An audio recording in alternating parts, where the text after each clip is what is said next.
Cuban suara 1, 2, 3. Okay. Bismillahirrahmanirrahim. Assalamualaikum warahmatullahi wabarakatuh. Saya ucapkan kepada para pensyarah yang mengajar saya dalam subjek penyelidikan dalam pendidikan, yang mana hari ini saya akan membentangkan pembentangan kertas cadangan saya. Sebelum itu, saya akan memperkenalkan diri saya. Nama saya Hafizul Hakim bin Firdaus. Saya daripada kumpulan PS3T3-4. Okay. Untuk tajuk kajian yang saya pilih dalam kertas cadangan yang saya telah buat ataupun telah saya ciptakan, iaitu tajuknya Persepsi Siswa Guru Terhadap Penggunaan Alat Perkusi dalam Subjek Pendidikan Muzik secara atas talian. Dalam pembentangan hari ini, saya akan menerangkan 3 bab yang mana terdapat dalam kertas cadangan saya. Yang pertama, pendahuluan.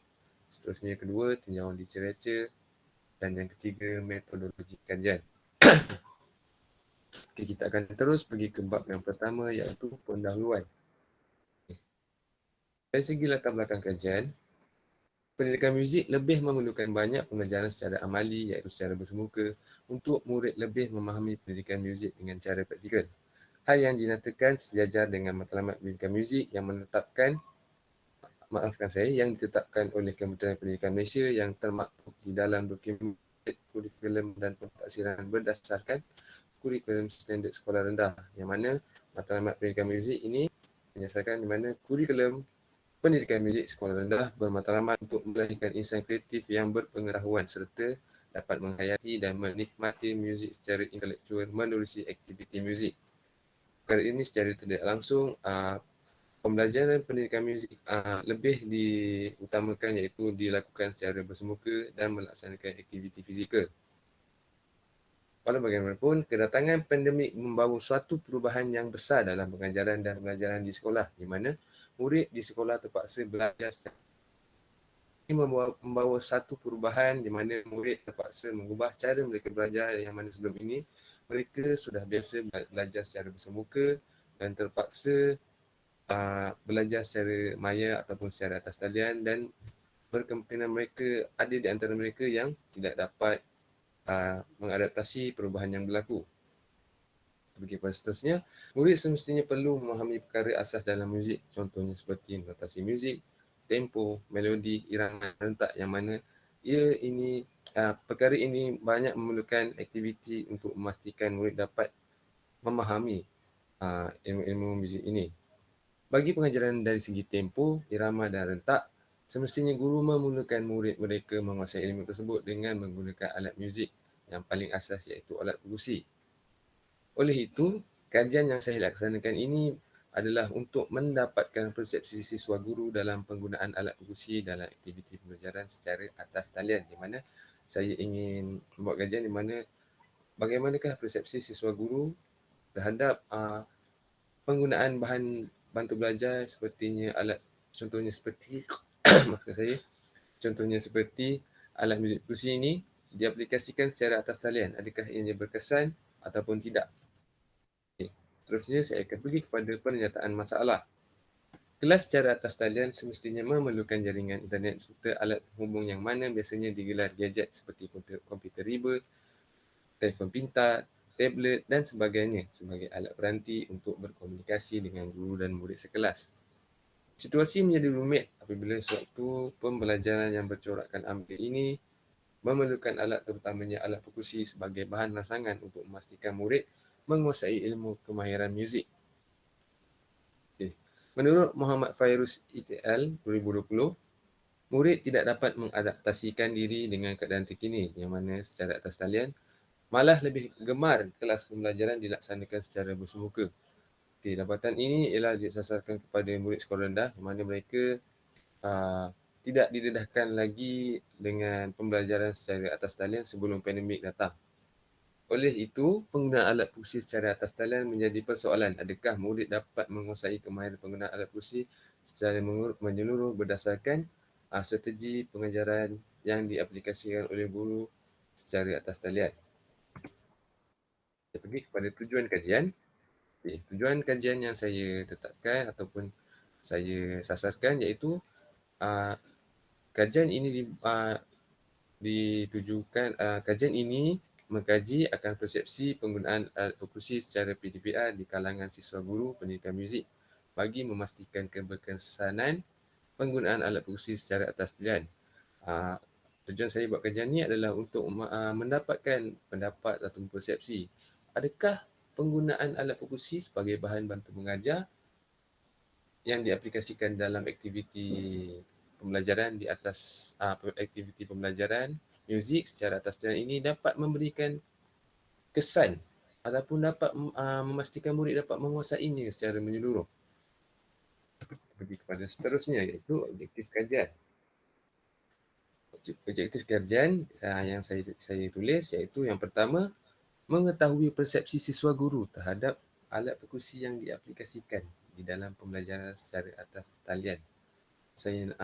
Kajian ini dibuat untuk mengetahuilah macam mana bagaimana alat perkusi ini dapat memberikan kesan sekiranya ia digunakan sebagai bahan bantu mengajar untuk memastikan murid dapat memahami ilmu muzik seperti contohnya yang saya terangkan tadi, ilmu asas yang terutamanya iaitu rentak, irama, tempo dan mencipta corak irama menggunakan alat perkusi tersebut. Dan yang seterusnya, mengetahui keberkesanan pengajaran yang menggunakan alat perkusi secara atas talian oleh siswa guru. Dan yang seterusnya, mengenal pasti halangan yang dihadapi oleh siswa guru dan tindakan yang dilakukan oleh siswa guru sekiranya berada di situasi yang saya akan kaji. Kepada seterusnya iaitu soalan kajian. Soalan kajian saya tetapkan 3 ataupun saya tuliskan 3. Iaitu yang pertama, sejauh manakah anda dapat merasakan penggunaan alat muzik perkusi ini secara atas talian memberikan keberkesanan yang baik terhadap diri anda dan pada murid-murid.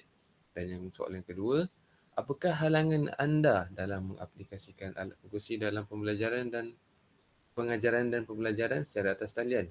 Dan yang terakhir, apakah pendapat anda tentang pengajaran yang melibatkan alat perkusi di dalam kelas yang dilaksanakan secara atas talian? Seterusnya saya akan menerangkan berkaitan hipotesis. Untuk HO, tidak terdapat perbezaan yang signifikan antara persepsi siswa guru terhadap penggunaan alat perkusi sebagai bahan bantu mengajar secara atas talian dengan secara bersemuka. Kenapa saya buat ni? Sebab maksudnya mungkin kalau berdasarkan kajian mungkin akan siswa guru akan menyatakan, mungkin majoriti akan menyatakan penggunaan alat perkusi sebagai alat bantu mengajar yang diaplikasikan secara atas talian ni, mereka setuju alat bantu mengajar ni dapat memberikan kesan yang baik lah, dan penyampaian ilmu tu dapat disampaikan secara menyeluruh biarpun secara atas talian ataupun bersemuka.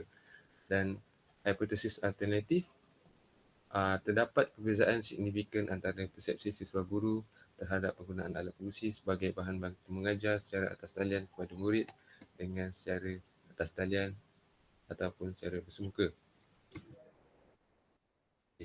Dalam skop dan batasan kajian yang saya lakukan melibatkan siswa guru pendidikan muzik, dan skop serta batasan hanyalah ditetapkan terhad kepada siswa guru pendidikan muzik dari kampus ilmuwan semester 6 dan semester 8, yang mana mereka telah melaksanakan praktikum, dan mungkin saya akan dapat memperoleh pengalaman mereka berdasarkan mereka membuat kelas secara atas talian menggunakan alat perkusi, dan tidak terbuka kepada siswa guru daripada pengkhususan lain. Jadi kepada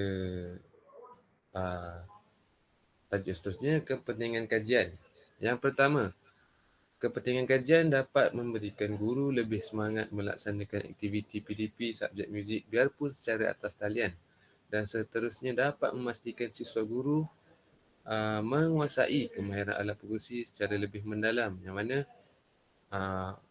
biasanya kalau secara bersemuka ni mungkin guru akan mengajar secara basic lah dari segi penggunaan alat perkusi, penjagaan alat perkusi dan sebagainya. Dan sekiranya apabila guru melaksanakan kelas secara atas talian ni, mungkin guru akan siswa guru akan lebih mengkaji lebih dalam lah bagaimana alat perkusi ni saya guru dapat ajar supaya murid betul-betul faham walaupun atas talian.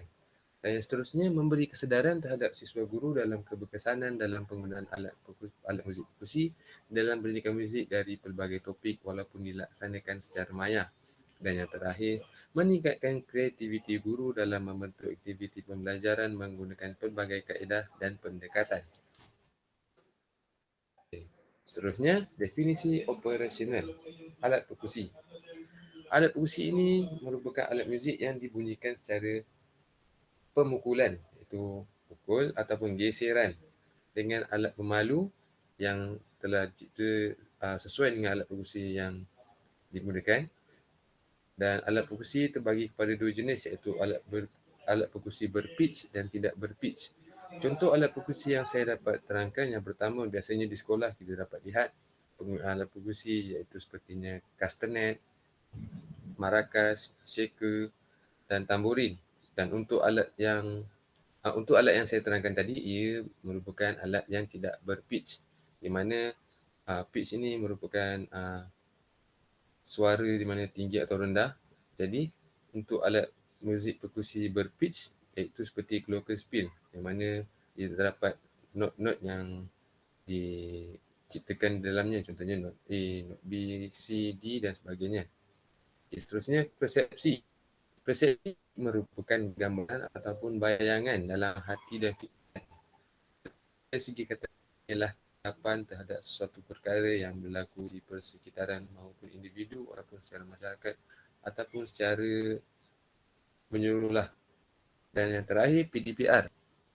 PDPR membawa maksud pengajaran dan pembelajaran di rumah yang dilaksanakan oleh KPM, Kementerian Pendidikan Malaysia, sewaktu pandemik melanda dan sewaktu Perintah Kawalan Pergerakan dilaksanakan. Dan PDPR ini ditubuhkan ataupun diwujudkan bagi memastikan murid tidak kira di mana-mana saja walaupun berjauh dengan guru, dia masih tetap dapat menerima pengajaran dan masih tetap dapat melaksanakan aktiviti kelas walaupun secara atas talian.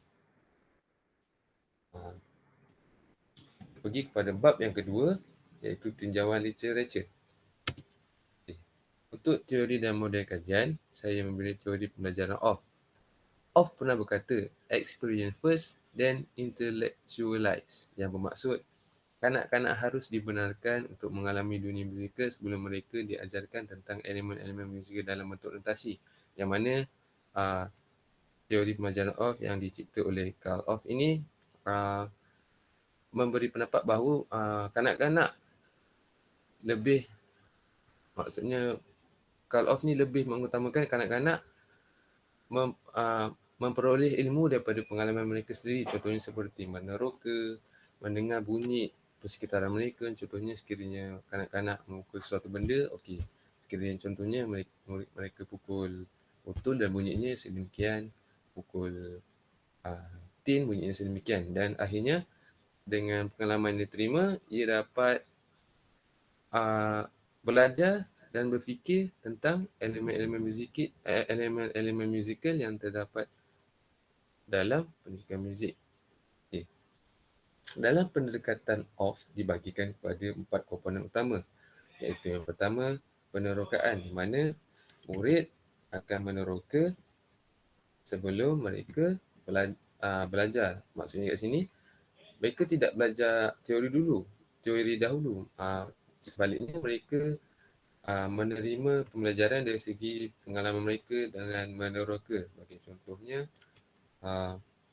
mereka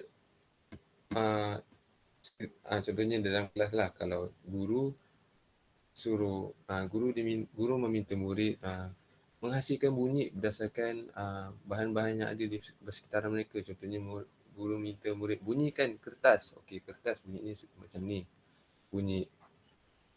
Bunyi botol begini, bunyi kaca macam ni.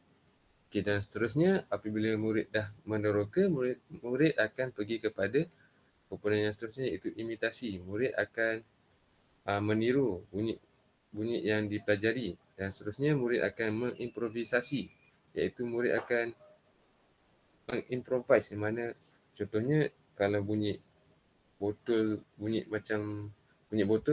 berkaitan dengan bass, jadi botol boleh digunakan untuk bass dan kertas bunyinya sama dengan bunyi hujan, jadi murid boleh gunakan kertas untuk bunyi dalam bahasa Inggerisnya sound effect, iaitu bunyi hujan. Dan yang terakhir, murid mencipta. Seorang guru hendaklah memastikan aktiviti pembelajaran yang dibuat berpandukan 4 komponen utama yang ditetapkan agar pengajaran muzik menjadi lebih efektif dan sejajar dengan matlamat pendidikan muzik yang disasarkan oleh KPM, yang mana pendidikan matlamatnya iaitu untuk melahirkan insan kreatif yang berpengetahuan serta dapat menghayati, yang mana menghayati bunyi-bunyi persekitaran dengan memahaminya lebih mendalam, serta dapat melahirkan insan yang menikmati muzik secara intelektual menerusi aktiviti muzik. Kita pergi kepada slide seterusnya, dapatan kajian lalu. Kajian lalu yang saya ambil iaitu bertajuk keberkesanan pembelajaran dan pengajaran dan dalam talian pembelajaran terhadap pembelajaran pelajar di Kolej Komuniti Hulu Langat. Pembelajaran yang dilaksanakan secara atas talian diterima baik oleh pelajar disebabkan kaedah ini memberikan faedah dari segi kemahiran belajar, meningkatkan kualiti pembelajaran dalam bentuk perbincangan jarak jauh serta motivasi yang baik oleh pensyarah dalam membimbing pelajar.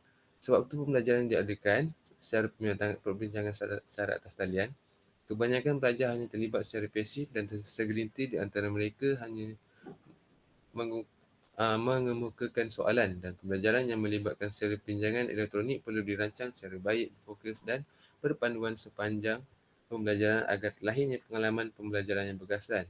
Perkara ini dinyatakan oleh Avif dan Golan 1998.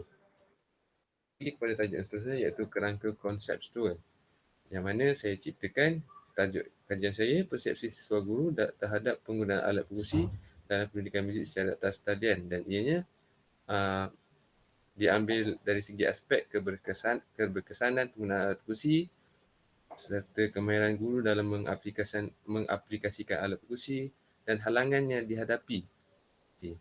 Dengan 3 perkara ini, sekiranya mereka berjaya menempuhi ataupun memberikan impak yang memberikan pendapat ataupun cadangan yang baik, dan akhirnya dapat menghasilkan aktiviti kelas yang menarik dan penggunaan alat pengusi menjadi berkesan secara dalam atas penggunaan alat pengusi menjadi lebih berkesan walaupun kelas secara PDPR.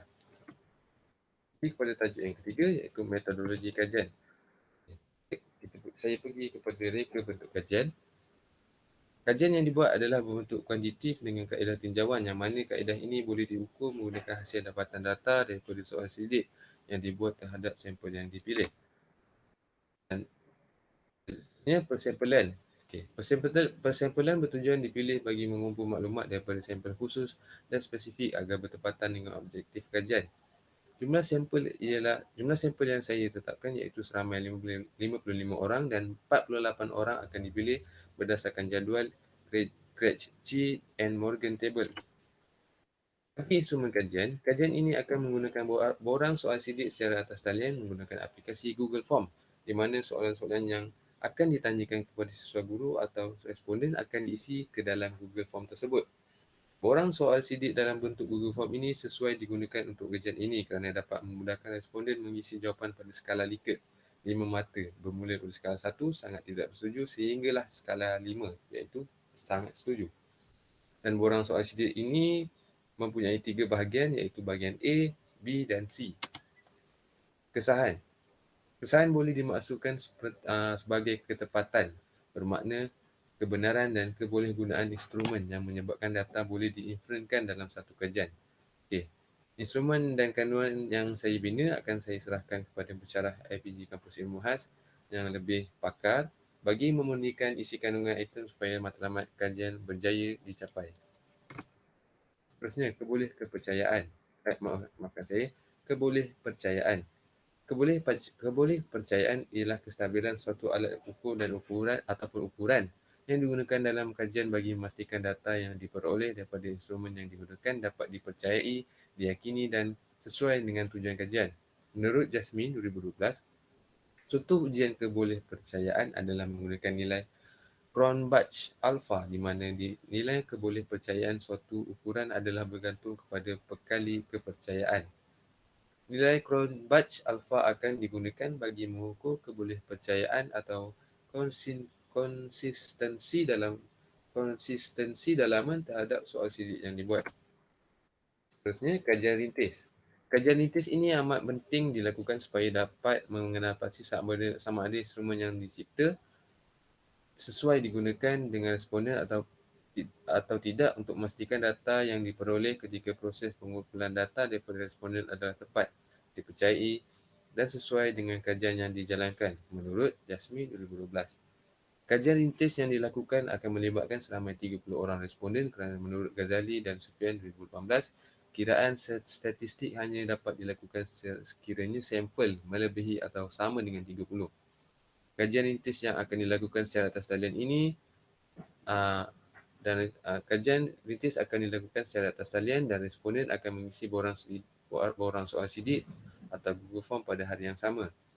Dan sekiranya item tidak sesuai dengan kajian yang akan dilakukan, maka hasil kajian tidak dapat menepati matlamat kajian. Kita pergi kepada tajuk prosedur pengumpulan data.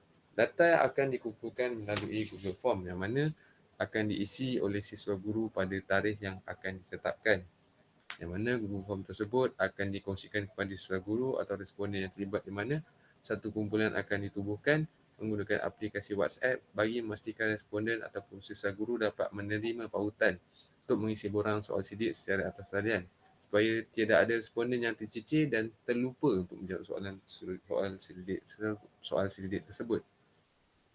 Penerangan yang lengkap akan diberikan kepada semua responden melalui kumpulan WhatsApp bagi memastikan responden memahami cara menjawab borang soal sidik Google Form yang diberikan. Dan yang terakhir, proses pengumpulan data akan dijalankan selama 3 minggu.